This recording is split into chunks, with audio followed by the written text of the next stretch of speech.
Hello, and welcome to the top 5 mods of Fallout 4 for August 2023. This has honestly been one of the best months for Fallout 4 modding in a long while. I had a difficult time picking only 5 mods because there are just so many great ones. But anyway, as usual, it's a mix of the highest rated mods and some personal favourites. They're also in no particular order, and let's begin.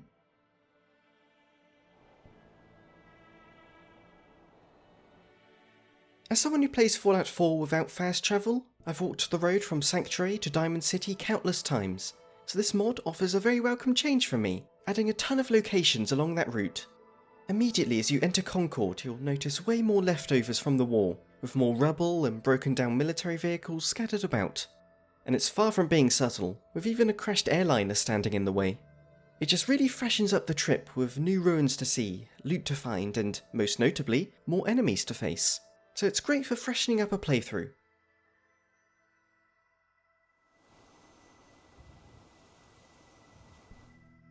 Mutant Menagerie has been an ongoing series of mods, adding new creatures into the CommonWealth. But this Life Finds a Way version is meant to be one large final update combining everything that has come before and more. There's a lot to go through, so I'll bullet point things one by one. Firstly, there's obviously the new creatures, with over 60 new mutated species to find scattered about. You have more passive creatures like opossums and ducks, ones inspired by Fallout 76 like ticks and radtoads, and there's even deadly aquatic life filling out the empty oceans. And these are all separate from some hand-placed deadly boss fights you can find. Next there's the new flora, with over 30 new plants filling the landscape with deformed mushrooms and glowing flowers. And many of these can be placed with new settlement items, which also include numerous trophy hunter furniture and even zoo pieces. And that's not all, as there's even a new perk and progression system, where the more you hunt, the better you'll get at taking down specific creatures, and you'll learn more about cooking and crafting recipes. Because yep, there's new items to craft as well, including specialised spears and harpoons, as well as meals which give powerful buffs. So if you want to lean heavily into the hunting lifestyle, this mod is a must-have.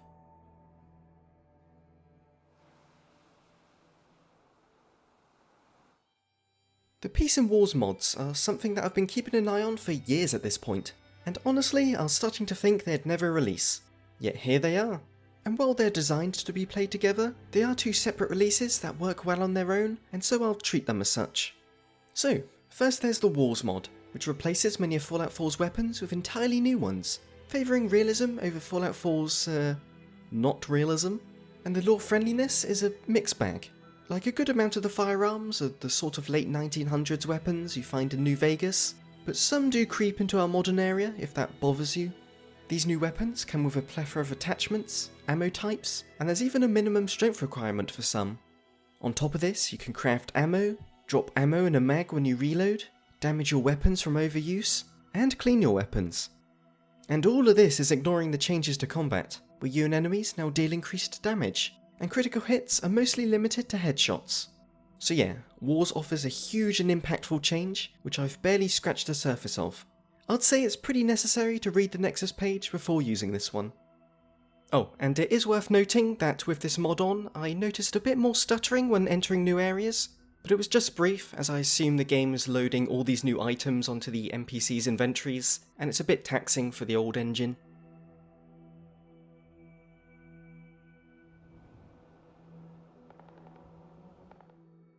Next is my personal favourite of the two, Peace. As the name suggests, the focus is no longer on weapons, but instead on the survival systems. So first, there's changes to encumbrance, where your carry weight is now much lower and solely dependent on your strength. This means it's vital to use carrying equipment, which luckily the mod adds plenty of. There's new backpacks, pocketed clothing, and power armor storage. Next, there's the huge changes to chems, with stim packs no longer healing limbs, new meds from previous Fallout games, and tweaks to how much you can passively heal over time. Leaning more into the survival stuff, there's camping items for the wilderness, a new hunting mechanic where you have to butcher the animal, a food spoilage system where food can get mouldy like in Fallout 76, and even a bank system to deposit caps. Much like the Wars mod, there's too many changes to list. So again, I'd recommend looking at the Nexus page, but as someone who loves survival mode, it's 100% worth it.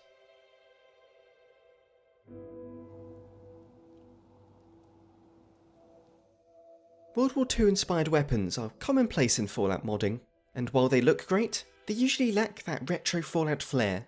But the Sten and Friends mod offers just that, with 3 new SMGs giving off that handmade aesthetic.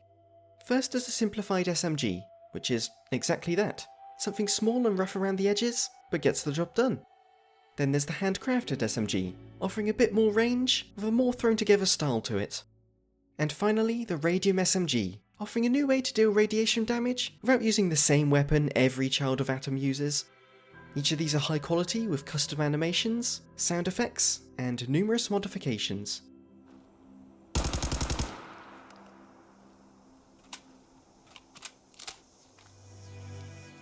And that wraps things up. But as I said at the start, there was just so much great stuff released this month. Unleveled World is another mod I loved using, and I haven't had the chance to play the ending to Sim Settlements 2 just yet. But yeah, so much great stuff. Thank you for watching. If you enjoyed the video, I'd really appreciate it if you gave it a like, as it helps the channel grow. And a big old thank you to my Patreon supporters, John Ratz, Ter Aura, Jaden Shaw, Janice, Jake Carlo, Dweezil Peepats, Rook, Alec Bentley, Jack Ma, and Christian Howell. I thank you every time, and I'm gonna keep thanking you because it really does mean a lot to me, and I appreciate everything you've given. Thank you so much, and thank you for watching, and goodbye.